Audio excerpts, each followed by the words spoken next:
अब एक विधायक एक बार विधायक विधानसभा में वो चुना जाता है, उसके बाद उसको दोबारा आरक्षण देने की जरूरत क्या है? आरक्षण आर्थिक आधार पे होना चाहिए। तो आर्थिक स्थिति के आधार पर तो था ही नहीं। ओबीसी में ऐसा नहीं है कि सब लोग क्या बोलते हैं वो हैं मतलब गरीब हैं। आज मैं गरीब हूँ, कल मैं गरीब नहीं हूँ। इसके बेस पर अगर आरक्षण दिया जाएगा तो ये तो रोज़ बदलता रहेगा ना सिनेरियो। अंतरजातीय विवाह और अंतरजातीय भोज उसके सिस्टम को लाना चाहिए।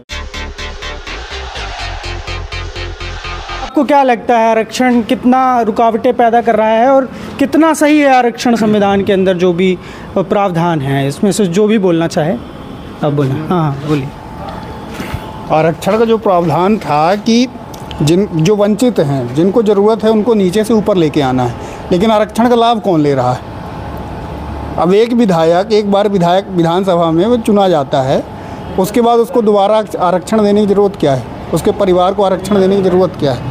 इसी तरह किसी भी सिविल सर्विसेज में या कि जिसके पास ज़मीन है, जिसके पास पर्याप्त इतने साधन हैं कि वो अपना आराम से सारा जीवन गुजार सकता है, उसके बाद भी वो आरक्षण लेता है, तो उस आरक्षण का मतलब क्या निकलता है? जब सामने वाले बंदे को जिसके पास खाने के लिए नहीं, उसको पता ही नहीं है कि हमारे अधिकार क्या हैं, तो आरक्षण देने का क्या मतलब? दूसरी चीज़, आरक्षण जो लाया गया था वो दूसरे उसमें लाया गया था, सामाजिक आर्थिक और राजनीतिक रूप से देने के लिए, लेकिन यहाँ वोट लेने के लिए आरक्षण आ गया है, बांटने के लिए आ गया है। तो और समस्या ये है कि बांटने वाले एक हो जाते हैं, लेकिन यहाँ समाज बट जाता है और वही चल रहा है। क्या होना चाहिए आप क्या चाहते हो? मतलब आरक्षण पे कैसे आरक्षण के लिए टफ डिसीजन लेना पड़ेगा, जो कि कोई पॉलिटिकल पार्टी लेने वाली नहीं है। कैसे टफ डिसीजन ऐसा कि आप जो क्रीमी लेयर का है उसको थोड़ा सा सख्त बनाइए, जांच करवाइए, फालतू की जो लोग बन जाते हैं, ले लेते हैं रिजर्वेशन, उन सब चीज़ों को थोड़ा सा रोक लगे।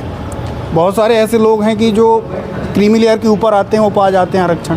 तो आप ये मानते हो कि आरक्षण होना चाहिए बट एक क्रीमी लेयर होनी चाहिए, उनको मिले जिनको ज़रूरत है, बस आरक्षण का मतलब यही था। और ये ज़बरदस्ती की चीज़ें हैं। कुछ कहना चाह रहे हैं? जैसे कि हमने गवर्नमेंट कॉलेज से पढ़ा है, आरक्षण आर्थिक आधार पे होना चाहिए। जो गरीब है, असुविधाओं से वंचित है, और जो आरक्षण पा गया, अगर उसके परिवार में उसके पिताजी सरकारी नौकरी में हैं या बहुत बड़े बिजनेसमैन हैं, तो उनको आरक्षण का क्या ज़रूरत है? गरीब किसी भी समाज का हो, किसी भी समुदाय का हो, किसी भी जात का हो, अगर वो सुविधाएं देनी चाहिए या उनको आरक्षण देना चाहिए। अगर वो एक बेंच मार्क है, उस बेंच मार्क से वो ऊपर जा चुका है, तो उससे आरक्षण का लाभ ले लेना चाहिए, और वो लाभ किसी दूसरे को देना चाहिए जो कमज़ोर है। सुविधाएं दीजिए आप, उसको इस काबिल बनाइए कि वो उस चीज़ से बाहर निकल पाए, ना कि उसको आर्थिक हिसाब से मतलब तोड़ दीजिए कि आप उसको एक पहले से ही कमज़ोर बना रहे हैं कि आपको आरक्षण दे रहा है जात के नाम पे, किसी के नाम पे। और वो आरक्षण एक वोट का आधार है, इसलिए नहीं बनाया गया कि सुविधाएँ मिलें। सुविधाएँ तो सबको ही गरीब है ना, किसी भी जात का हो, किसी भी समुदाय का हो। ये तो आरक्षण की जो बात है वो तो आर्थिक स्थिति के आधार पर तो था ही नहीं, वो तो सामाजिक लेवल बढ़ाने के लिए था। वो आज भी कहीं ना कहीं गिरा हुआ है। आप लोग सब कहीं ना कहीं आप लोग ग्रामीण क्षेत्र से आते होंगे, आपको पता है आज भी उनकी हालत, सामाजिक स्थिति इतनी अच्छी नहीं है। बिल्कुल है ना? तो आर्थिक आधार पे तो कहना एक जैसे कि आदमी आरक्षण है, अगर आप बोल रहे हैं जातिगत है कि वो वंचित हैं या उनको बराबर बैठने का मौका नहीं दिया जा रहा है या उन्हें आज भी अछूत समझा जा रहा है, तो ये तो सरकार ही इसके लिए जिम्मेदार है। क्योंकि जात के नाम पे आरक्षण दिया जा रहा है, तो वो पहले ही डिवाइड हो गए। एक रूपता आनी चाहिए ना, सब बराबर हैं। ये है कि वो गरीब है या अमीर है, कमज़ोर है, तो उसको सुविधाओं में लाभ दीजिए, उसको इस काबिल बनाइए कि वो दौड़ सके बराबर, सबके साथ, सबके मतलब बराबर चले, वो किसी चीज़ की कमी ना रहे। ओबीसी है, ओबीसी में ऐसा नहीं है कि सब लोग क्या बोलते हैं वो हैं मतलब गरीब हैं। उसमें बहुत सारे ऐसे संपन्न जाति आती हैं ओबीसी के अंदर। अच्छा, यहाँ पे सब जनरल कैटेगरी हैं? नहीं, ओबीसी भी है। उनकी भी ले लेते हैं। आरक्षण पे आपकी क्या विचार है? आरक्षण देखिए, सामाजिक आधार पर ही आरक्षण था। अभी EWS एक आया है जो कि इकोनॉमिक आधार पर है। भैया लोग जैसे बोले कि आप आर्थिक आधार पर आ जाइए, आर्थिक आधार पर आरक्षण रखिए, ठीक है।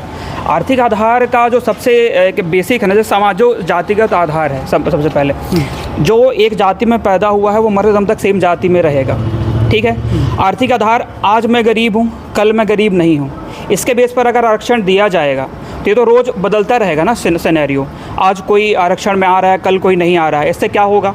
इससे जो अमीर है वो भी अपने यहाँ जानते तो आप सरकारी काम कैसा होता है भाई, आपको पैसा देना है, हर काम हो जा रहा है। तो जो अमीर आदमी जिसके पास पैसा है वो भी गलत आय प्रमाण पत्र बनवा के आरक्षण का लाभ ले लेगा, और जो गरीब है वो बेचारा, जैसे अभी भी वही हालात है कि जो गरीब है जिसको एक्चुअल डिजर्विंग है उस तक आरक्षण नहीं पहुँच पा रहा है। आरक्षण के लिए मेरा सबसे जो बेसिक है, जो सबसे अभी एक होता है ना कि जो वर्किंग क्या होना चाहिए, वो होना चाहिए कि one family one time reservation का उसको यूज़ करने का मौका मिलना चाहिए। अगर किसी के परिवार में एक जनरेशन या 2 जनरेशन पहले भी अगर किसी ने आरक्षण का यूज़ किया है तो उसकी फैमिली में नीचे अब किसी को आरक्षण नहीं मिलना चाहिए।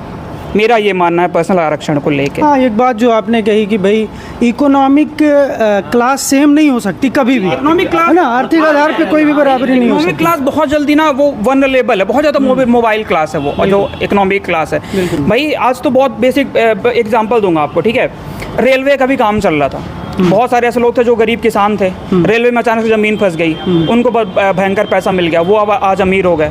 वो अगर यूज़ नहीं करेंगे पैसे का, कल को फिर वो गरीब हो जाएंगे। अगर सिर्फ इस बेस पे उनको आरक्षण देने लग गए तो वो तो आज हैं, कल नहीं है, परसों है, फिर नहीं है। लेकिन एक जातिगत आधार जो है वो एक अपने भारतीय समाज में कांस्टेंट चीज़ है जो कि रहेगी, और अभी आने वाले समय में मुझे नहीं लगता कि नियर फ्यूचर में रहने वाली है। जिस दिन सो कॉल्ड अपर क्लास वाले जातिगत जो एक ब्राह्मणत्व तो चलता है ना, या जो एक ठकुरत्व तो चलता है, अलग अलग जैसे कास्ट सब रहता है, जिस दिन उनने अपनी जाति को मानना बंद कर दिया उस दिन जो लोअर क्लास है ना अपने आप उठ के आएगा, बोल देगा हमको भैया आरक्षण नहीं चाहिए। अच्छा, रिजर्वेशन को लेकर। अच्छा, हाँ जी बोलिए। तो रिजर्वेशन को लेकर मेरा ऐसा मानना है कि जो जैसे लोहिया जी ने सिद्धांत दिया था, रोटी बेटी का सिद्धांत, तो अंतरजाति विवाह और अंतरजाति भोज, उसके सिस्टम को लाना चाहिए व्यक्ति, तो जिससे क्या है समाज में एक दूसरे के प्रति एक सद्भाव की भावना उत्पन्न होगी।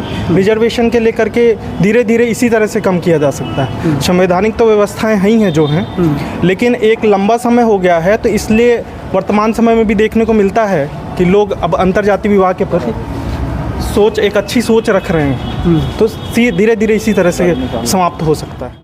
तो ये थे आरक्षण पर युवाओं के विचार। आरक्षण को लेकर आप क्या सोचते हैं, हमें कमेंट सेक्शन पर ज़रूर बताएं। नमस्कार।